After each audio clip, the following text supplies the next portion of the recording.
On now to question and answer. Last night, the Miami Heat put together a convincing performance against the league-leading Milwaukee Bucks with a 105-89 victory.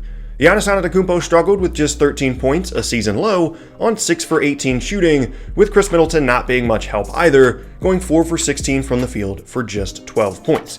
The Heat are now the only team in the NBA to win 2 games against the Bucks this year, and these two could possibly meet in the second round of the Eastern Conference playoffs.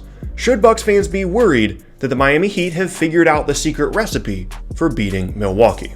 Okay, so for me, the short answer here is no. I mean, this is only the 9th loss of the entire year for Milwaukee, so I don't think it's something that we should suddenly get up in arms about just because it's, the second time that the Heat have beat them this season. Teams are going to have bad nights, right? Like the Bucks played in Charlotte the night before. It's the second night of a back-to-back. They had an off night. The Heat played great. It was clearly a really important game for Miami. They were playing at home. They wanted to show that they measured up well against the team that has been, to this point, the best team in the entire league, and it hasn't been particularly close, right? Like this was a huge game for them, and the Bucks just had an off night. They had an off shooting night. They had an off defensive night. The Heat were outstanding defensively. The Bucks looked a little bit tired, like I said, coming in from Charlotte the night before. Makes complete sense that they lost this game. Now, having said that, are there some things from this particular game and this particular matchup that can be a bit concerning on a larger scale for this Bucks team?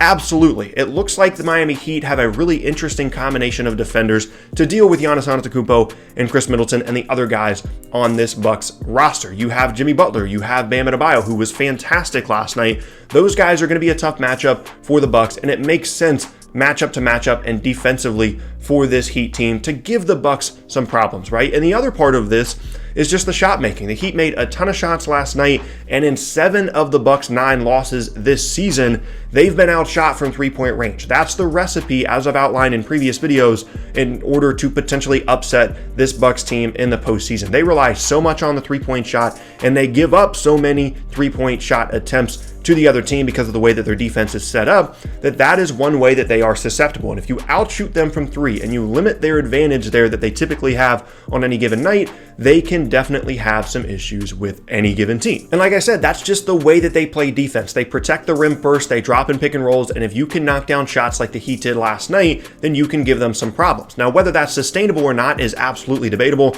I mean, Jay Crowder was out there hitting 5 or 6 threes. Like, I don't think that that's going to happen very often. But if you want to make a case against this Bucks team, it is that they are a little bit susceptible to being outshot from three-point range. Like I said, in 7 of the 9 games that they've lost this year, that's pretty much how they've lost. They've been outshot pretty significantly, even going back to that Christmas Day game against the 76ers when they made a season high like 20-something threes, right?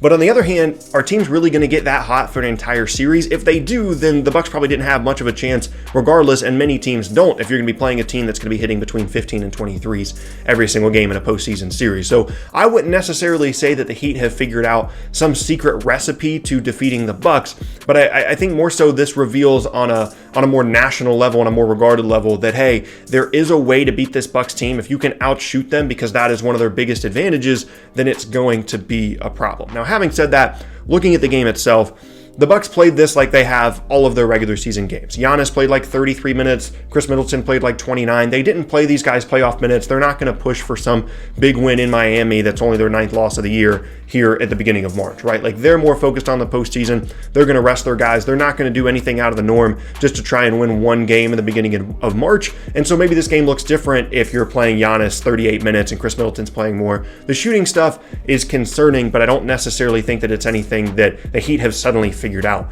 about this Bucks team that nobody else has. Having said that, as I mentioned earlier, the matchups are really interesting, and the Bam Adebayo against Giannis and the Jimmy Butler against Kris Middleton thing is fascinating to me, and I want to continue to see how that plays out in any other future matchups or potentially in the postseason, because this Heat team has generally been regarded as a team that's good but maybe not great and has overachieved in terms of its record to this point in the season. But in terms of a specific matchup with Milwaukee, they do maybe have some advantages over some of the other teams in terms of defensive matchups that make them at least intriguing, but I don't think they're necessarily their kryptonite or they've figured out some secret recipe.